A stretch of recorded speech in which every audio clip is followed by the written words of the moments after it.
काँग्रेसच्या कार्यक्रमात प्रथमच भाजपने 4 कार्यकर्त्यांना पाठवून काळे झेंडे दाखवले आहेत।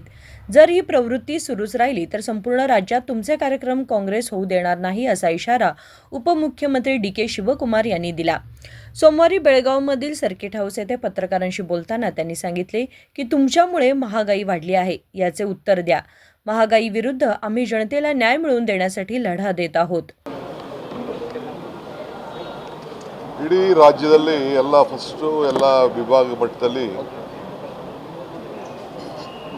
ಈ ಬಿಜೆಪಿ ಸರ್ಕಾರದಿಂದ ಯಾವ ರೀತಿ ಬೆಲೆ ಏರಿಕೆ ಆಗಿ ಜನಕ್ಕೆ ತೊಂದರೆ ಆಗ್ತಾ ಇದೆ ಅನ್ನೋ ಒಂದು ವಿಚಾರಕ್ಕೆ ನಾವು ಪ್ರತಿಭಟನೆಯನ್ನು ಮಾಡಿಕೊಂಡು ಬರ್ತಾ ಇದ್ದೇವೆ। ಬೆಂಗಳೂರಲ್ಲಾಯಿತು, ಮಂಗಳೂರಲ್ಲಾಯಿತು, ಹುಬ್ಳಿ ಧಾರವಾಡಲ್ಲಿ 1ನೇ ತಾರೀಕಿದೆ, ಇವತ್ತು ಬೆಳಗಾಂನಲ್ಲಿ ಇದೆ। ಸಂವಿಧಾನದ ರಕ್ಷಣೆ ಮಾಡಲಿಕ್ಕೆ ಮತ್ತು ಈ ಬೆಲೆ ಏರಿಕೆ ವಿರುದ್ಧವಾಗಿ ನಾವು ಹೋರಾಟವನ್ನು ಮಾಡ್ತಾ ಇದ್ದೇವೆ। ಕೇಂದ್ರ ಸರ್ಕಾರ ಎಲ್ಲ ಸಾಮಗ್ರಿಗಳನ್ನು ಪೆಟ್ರೋಲು, ಡೀಸೆಲ್ಲು, ಗ್ಯಾಸು, ಚಿನ್ನ, ಬೆಳ್ಳಿ, ಎಣ್ಣೆ ಎಲ್ಲ ಪದಾರ್ಥಗಳನ್ನು ಬೆಲೆ ಏರಿಕೆ ಮಾಡಿದೆ। ಸಾಮಾನ್ಯ ಜನ ಎಲ್ಲ ತೊಂದರೆ ಅನುಭವಿಸ್ತಾ ಇದ್ದಾರೆ। ಅದರ ಪ್ರತಿಭಟನೆಯನ್ನು ಮಾಡಿಕೊಂಡು ನಮ್ಮ ಪಕ್ಷ ನಮ್ಮ ಕೆಲಸ ನಾವು ಮಾಡ್ತಾ ಇದ್ದೀವಿ। ಇವತ್ತು ಮೊದಲನೇ ಬಾರಿಗೆ ಬಿಜೆಪಿಯವರು ಒಂದು 4 ಜನ ಕಾರ್ಯಕರ್ತರನ್ನ ಕಳಿಸಿ, ಒಬ್ಬರು ಪಕ್ಷದ ಕಾರ್ಪೊರೇಟ್ರು, ಬ್ಲಾಕ್ ಅಧ್ಯಕ್ಷರು ಏನಂತ ಗೊತ್ತಿಲ್ಲ, ಅದಕ್ಕೆ ಕಳಿಸಿಸ್ಬಿಟ್ಟು ನಮ್ಮ ಪ್ರತಿಭಟನೆ ಕಾರ್ಡ್ ಇಟ್ಕೊಂಡು ಒಳಗಡೆ ಬಂದು ಕಬ್ಬಾಟ ಪ್ರದರ್ಶನ ಮಾಡಿ ಒಂದು ಕೂಗನ್ನು ಕರೆದು ಒಂದು ಗದ್ದಲ ಎಬ್ಬಿಸೋಕ್ಕೆ ಪ್ರಯತ್ನ ಮಾಡಿದ್ದಾರೆ। ನಾನು ಇವತ್ತು ಎಲ್ಲ ಬಿಜೆಪಿ ಮತ್ತು ವಿರೋಧ ಪಕ್ಷದ ಎಲ್ಲ ನಾಯಕರಿಗೆ ಹೇಳಲಿಕ್ಕೆ ಬಯಸ್ತೇನೆ, ಈ ರೀತಿ ಈ ಪ್ರವೃತ್ತಿ ನಿಮ್ಮದು ನಡೀತಾ ಇದ್ದರೆ ಇಡೀ ರಾಜ್ಯದಲ್ಲಿ ನಿಮ್ಮ ಒಂದು ಸಭೆನೂ ಮಾಡೋಕ್ಕೆ ಬಿಡಲ್ಲ। ಇದು ಕಾಂಗ್ರೆಸ್ ಪಕ್ಷದ ಒಂದು ಪ್ರತಿಜ್ಞೆ, ಇದು ತಿಳ್ಕೊಳ್ಳಿ। No point of time will not allow a single program of the opposition party to be done in Karnataka if this attitude continues.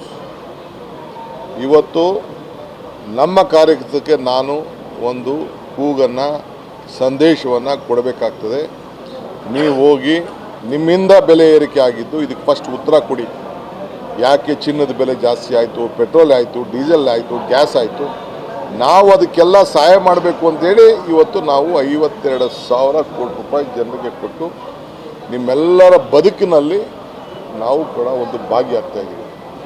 So ಅದಕ್ಕೆ I would like to warn, ನಾನು ಎಚ್ಚರಿಕೆಯಿಂದ ಹೇಳ್ತಾ ಇದ್ದೀನಿ, ನಮ್ಮ ಕಾರ್ಯಕರ್ತರಿಗೆ ಇದನ್ನು ನೀವು ನೆಟ್ಟಿಗೆ ಮಾಡಿಕೊಂಡ್ರೆ ಸರಿ, ಇಲ್ಲ ಅಂದರೆ ಇದೇ ಆ್ಯಟಿಟ್ಯೂಡ್ ಏನಾದ್ರು ಇದು ಪ್ರಾರಂಭ ಆಗಿದೆ, ನಮ್ಮ ಹೋರಾಟ ನಿಮ್ಮ ವಿರುದ್ಧ ಹೋರಾಟ, ನನಗೆ ನಿಮ್ಗಿನ್ನ ಜಾಸ್ತಿ ಕಾರ್ಯರೂಪವನ್ನು ಮಾಡೋಷ್ಟು ಶಕ್ತಿ ಭಗವಂತ ಈ ರಾಜ್ಯದ ಜನತೆ ನಮಗೆ ಕೊಟ್ಟಿದ್ದಾನೆ, ಇದು ಬೇರೆ ಇಲ್ಲ। ಸೊ ಆದ್ದರಿಂದ ನಿಮ್ಮೆಲ್ಲರೂ ಕೂಡ ನಾನು ಎಚ್ಚರಿಕೆಯನ್ನು ಕೊಡ್ತಾ ಇದ್ದೇನೆ, ನಿಮ್ಮ ಪಕ್ಷ ಕಾರ್ಯಕರ್ತರಿಗೆ ನೀವೇ ಸರಿ ಮಾಡಿಕೊಂಡು ಬುದ್ಧಿವಾದ ಹೇಳ್ಕೊಂಡು ಸರಿ ಮಾಡಿಕೊಂಡು ಸರಿ, ಇಲ್ಲ ಅಂದರೆ ನಾನು ಎಲ್ಲೂ ಕೂಡ ನಿಮ್ಮ ಕಾರ್ಯಕ್ರಮಗಳನ್ನು ಮಾಡಲಿಕ್ಕೆ ನಾನು ಬಿಡೋದಿಲ್ಲ। ಎಲ್ಲ ಥರದ ಹೋರಾಟಕ್ಕೂ ಕೂಡ ನಾವು ಕೂಡ ಪ್ರತಿ ಹೋರಾಟಕ್ಕೆ ಸಿದ್ಧವಾಗಿದ್ದೇವೆ ಅನ್ನೋ ಮಾತನ್ನು ಹೇಳಲಿಕ್ಕೆ ನಾನು ಬಯಸ್ತಾ ಇದ್ದೀನಿ। ಇದೊಂದು ಎಚ್ಚರಿಕೆಯ ಗಂಟೆ ಅಂತ ನಾನು ಮನವಿ ಮಾಡ್ತಾ ಇಲ್ಲ, ಐ ಆಮ್ ವಾರ್ನಿಂಗ್ ಯು, ಇಷ್ಟು ಮಾತ್ರ ಹೇಳ್ತೀನಿ। Any question you are welcome to ask.